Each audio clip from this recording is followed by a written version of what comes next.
Hello, everybody. Welcome to 54 Nights. She's like, one more? Another one? What?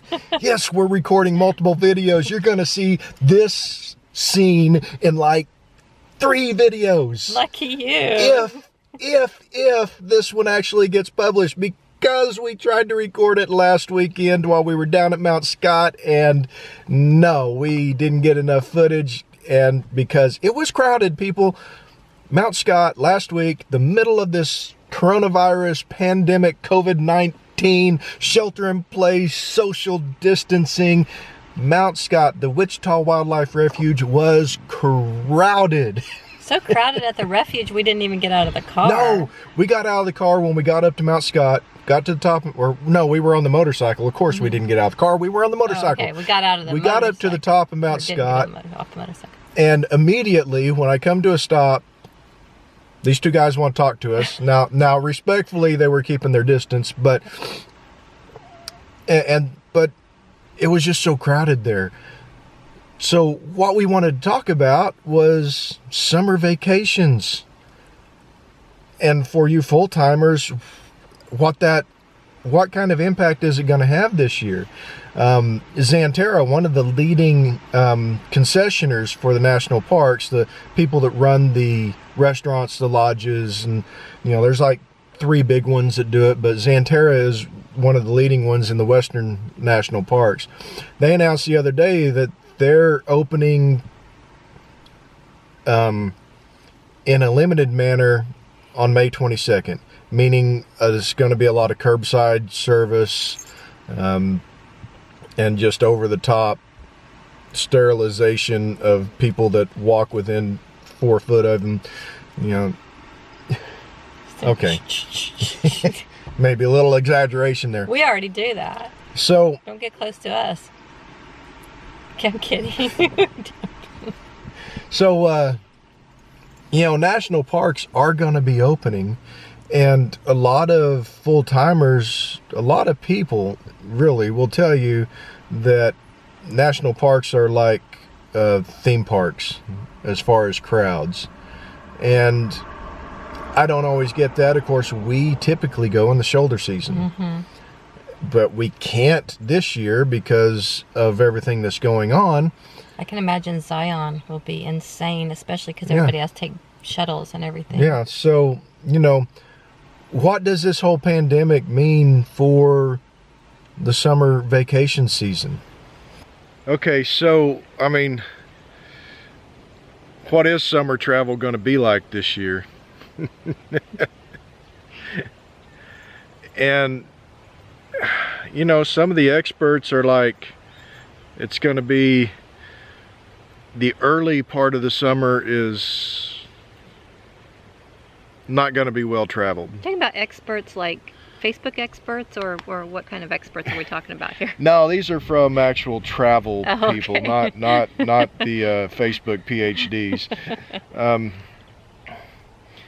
But they're predicting that late summer is when travel is going to pick back up and really get busy. And I'm not an expert at it, so who am I to say? You're a Facebook expert. I am a Facebook. I have my Facebook PhD. Yes, we do. We both do. You got millions of people out of work right now. This is April of 2020.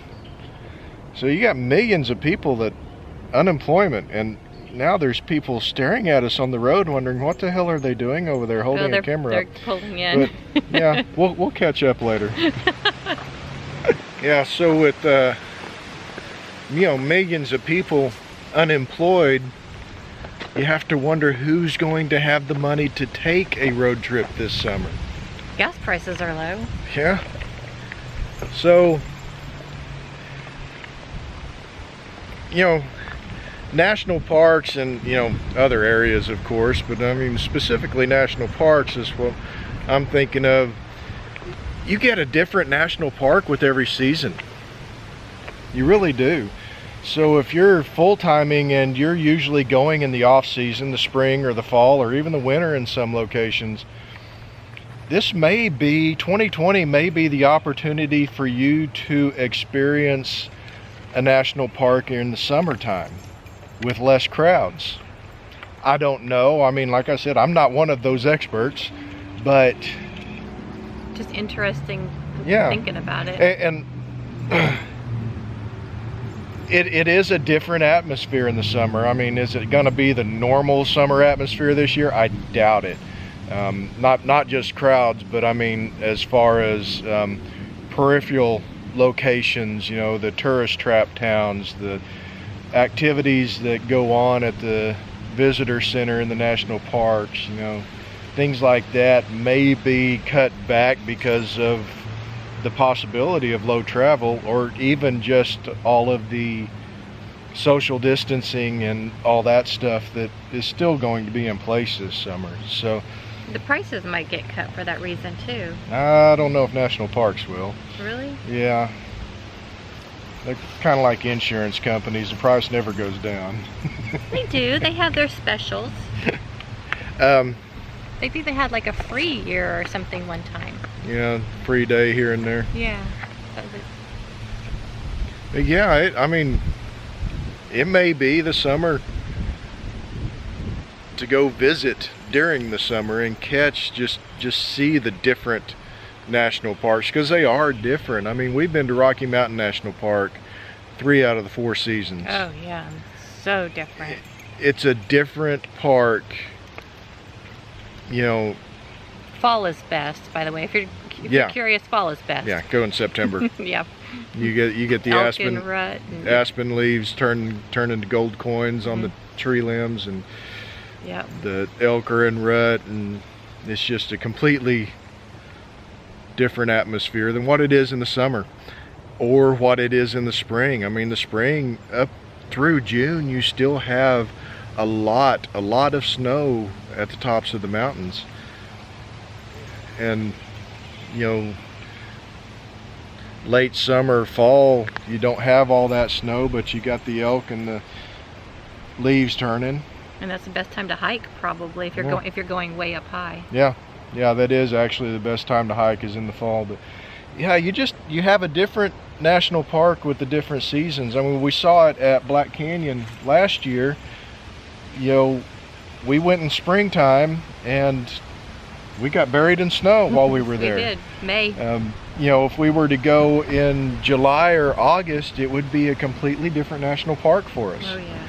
So, you know, if you avoid the crowds in the summer for good reason, this may be the summer to go. Find that national park that is one of your favorites and go to it this year. And support your national parks that way. Yeah. I mean, they're needing money because they had to shut down with all this too. Yep. I mean, there were, Yosemite, Grand Canyon, Rocky Mountain National Park, I think Shenandoah National Park. There were several of them that had to shut down. You know, it kind of depended on the county governments on which ones shut down, but a lot of them did have to shut down. So it'll be an interesting summer. We do know that. We know it is going to be interesting as far as traveling. We don't even need to pull out our PhDs for that. But who knows? Maybe it's a great time for heading out to the national parks. It's always a great time for heading out to the national parks. I mean, for those who want to avoid the crowds. Yeah. For those who really feel like that national parks are theme parks, we don't feel that way. I think it's going to be one of 3 things. It's either going to be really slow, or it's going to be normal, or it's going to be packed. I got my PhD on the internet for sure. Thanks for that, Captain. So never mind Obvious. national parks. What about state parks? Ooh. This is not going to be good this summer on state parks, I don't think. I mean, state parks, especially here in Oklahoma, they're pretty busy in the summer. I mean, more so in the recent years, and even summer, and then it's overflowed into the winter for some reason. Yeah. No, they have become more and more busy, but I really think this year, because of everything that's been going on, I think it's going to be more difficult to get into state parks, especially on weekends. I hope you're wrong. Well, I mean, that's just kind of how I feel about it. Might be right. I mean, just considering what we saw down at Mount Scott, I mean, that's a free place to go, Wichita Wildlife Refuge. So you got all the locals and, Right, I mean, and you couldn't even hardly find a parking place when we left. even a bunch of Texans were showing up because their state parks were closed. But, Right. I mean, still, Those Texans. all this free stuff, I mean, the wildlife refuges and stuff like that, you know are going to be packed because a lot of people just aren't going to have the money. And then state parks, when it rolls around where they get their week or so of vacation, and it's like, well, we can't afford to go to Yellowstone this year, so Right. maybe they just go down the street to their local state park Kind of instead. just up from a staycation. Yeah, so I think state parks are going to be pretty busy. As far as us, the way it's impacted us, I mean, I've mentioned before in some of our previous videos that I am one of the lucky ones. I mean, both of us are a couple of the lucky ones. I still have a job. I'm still working as much as I was before. I lost my job, but he got an temporary increase in salary. Yeah, so what's going to impact me is, when national parks open up a little bit, and when the states open up, when we can go into another state without taking a 2-week quarantine. So, our May vacation that we had planned to go to Capitol Reef in Utah, we're putting that off because of everything going on. I don't know that we'll end up at Capitol Reef because we kind of wanted to go in May, because you get later in the year, it gets a little bit warmer, and Utah's not a place for warm. yeah, we really don't want to be in the desert in the warm. So we may end up, early July, late June, going somewhere, probably somewhere we've been before, just because of everything going on. I don't know if we'll get the full experience. Right, and we may not judge it very well. We may not have Yeah, that's very true. So I don't know, maybe I get a motorcycle trailer and we take the motorcycle up to Rocky Mountain National Park and then experience it in a way we haven't before. Sounds good to me. And then our vacation in August, I think, is probably going to stay, I mean, the way it is. That'll be 2 vacations right close to each other. Very close to each other. And I don't like doing that for several reasons, but hey, at least we get to go. I mean, that's... They're talking about maybe football not starting till October. We could go to Rocky Mountain National Park late September. Whoa. Uh-oh. But anyway, guys, what are you gonna be doing this summer, if anything? I mean, your full timers, where do you plan on hitting this summer? And for weekenders like us, I mean, what's on your docket for the summer, if anything? I mean, I really feel for the folks that were impacted by this Financially. and financially, and just with the illness and everything. So Yeah, people might have lost some of their vacation time at work too. Yeah, they may have had to burn it Right. for taking time off. What are you guys up to? What do you plan on doing? I think we're going to leave it at that, and we'll catch y'all down the trail. See you later.